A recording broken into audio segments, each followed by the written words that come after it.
Hey gang, AV here. Welcome to my review of the Mythic Legion's Ogre Legion Builder action figure. Here he is in the packaging, and as you can see, the packaging is huge, which is why I have to do this part of the review handheld here. It's just too big to have my camera mounted like I normally do.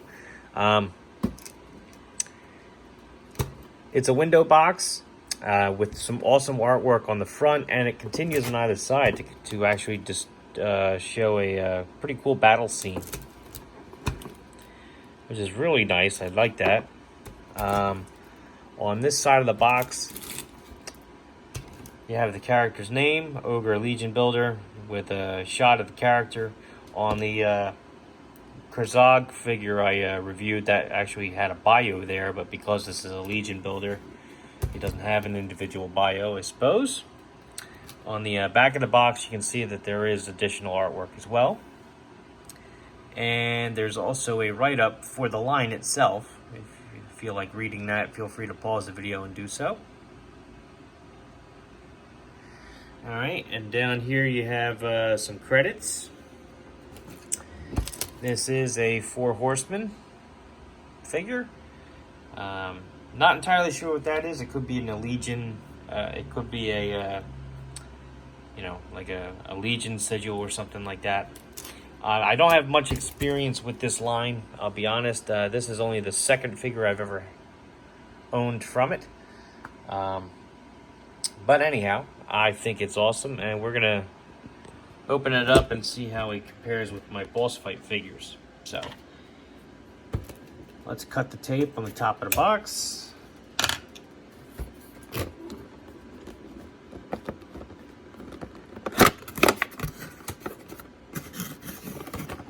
Do my best to do most of this on camera here for you. Come on. Uh-oh. Hung up on something. Let's see, wait, there we go. I'll leave the cardboard in there. Just take that thing out. Okay. It has some accessories taped to the inside of the thing. I'm gonna actually cut these twist ties off camera. I hope you don't mind. This is a little awkward to get my cutters in there.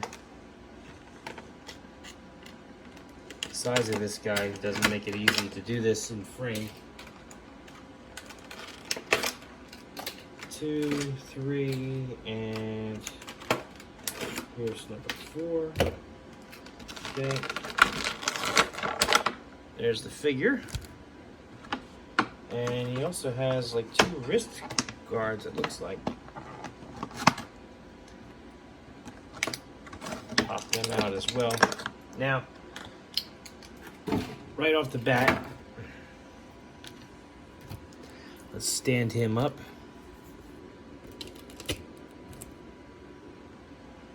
Make sure everything's in frame.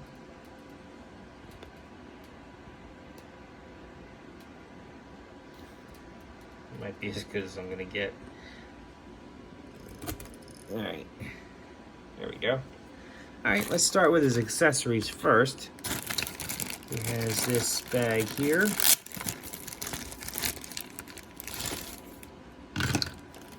Which also has a piece of paper. I showed this off in my other Legions video. This basically tells you that the joints can get stiff sometimes.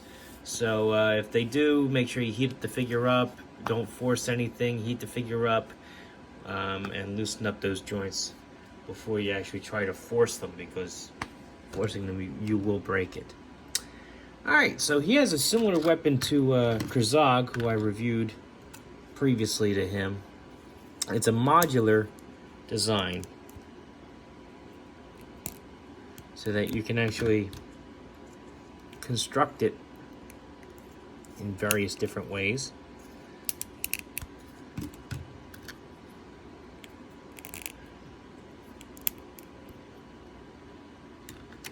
Make it even longer if you like.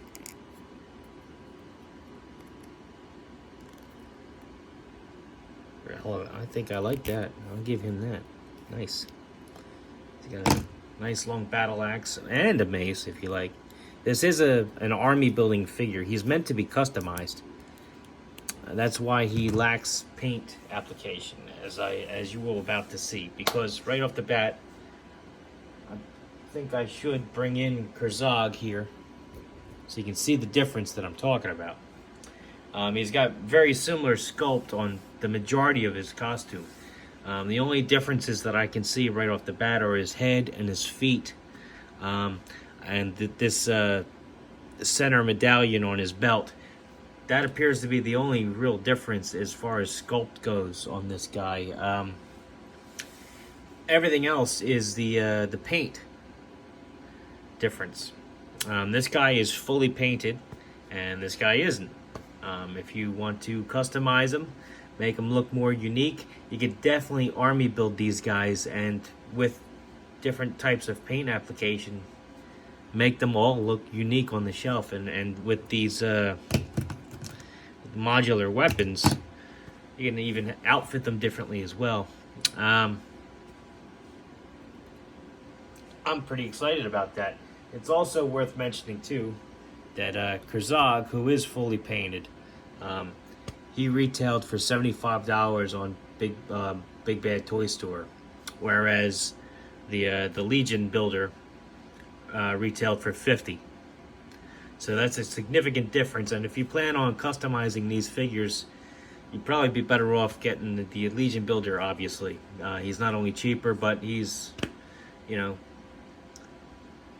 he's made to be painted, basically.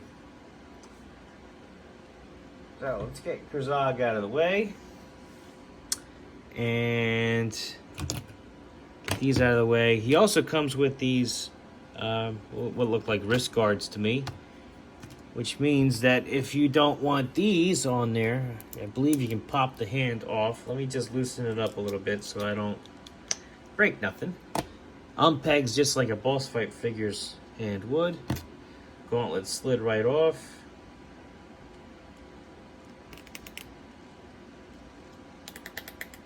It's a little tight, but it does get on there. And there you have it. In fact, I'll just leave that on there for now. So you can actually change up the looks of his outfit as well, which is very cool. Alright, let's get to the detail on this guy. I have to go in kind of on an angle because of the sheer size of him. As I mentioned a second ago, he doesn't have very many painted details, although his skin tone is nicely painted. There are shades in there, as well as his teeth. It's just his outfit is plain. But the molded detail on there is fantastic. Really good stuff. And he also does have soft good fur here for his loincloth, I guess you'd say. I like the design of his boots as well. His armored feet, I'm trying to say. Ugh. I'm just tongue-tied today. I apologize for that, gang. I'm having trouble talking. It's too early in the morning for me.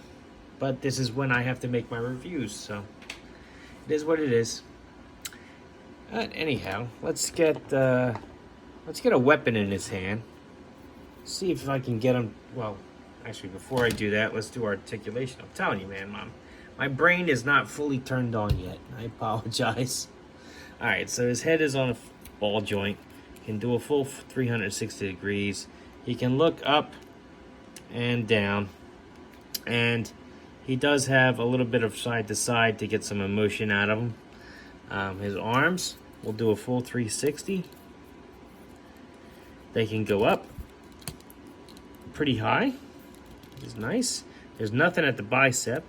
His elbows feel a little stiff, but they can do 90, and they can turn side to side. They can't do a full 360 because he has a molded on elbow.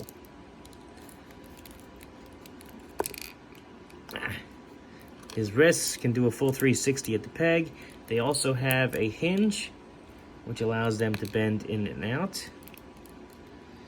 He's got a ball joint here at the waist.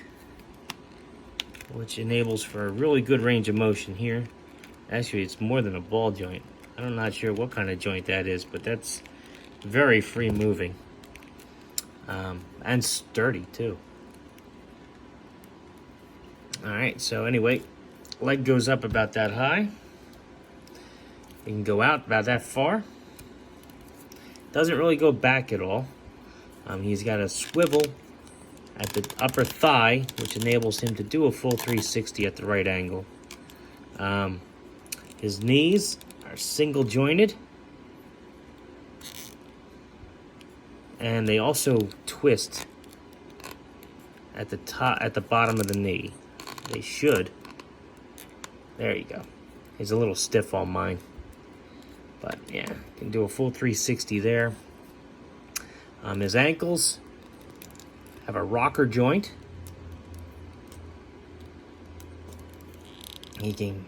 And a hinge, so he can get his heel back about that far and his toes forward. That's pretty stiff. I'm trying not to force it. There you go. Toes forward about that far. Really good articulation on this guy, especially considering his size. He's usually these bulky figures, especially the muscular ones, they lack in articulation, but no, this guy is pretty good. All right, let's see if I can get his axe in his hands here. See how well I can pose him with that.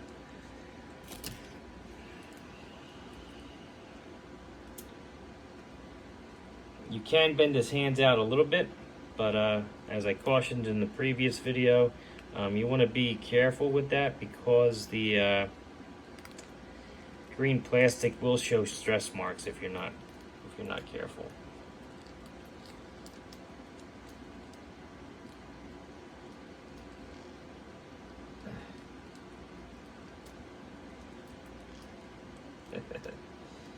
He's fighting me, but I'm getting it. There we go.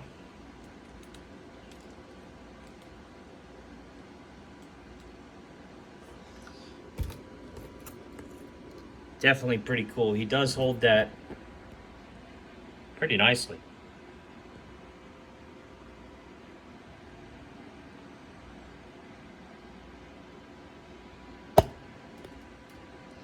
All right, let's do size comparison now. We're going to start off with our red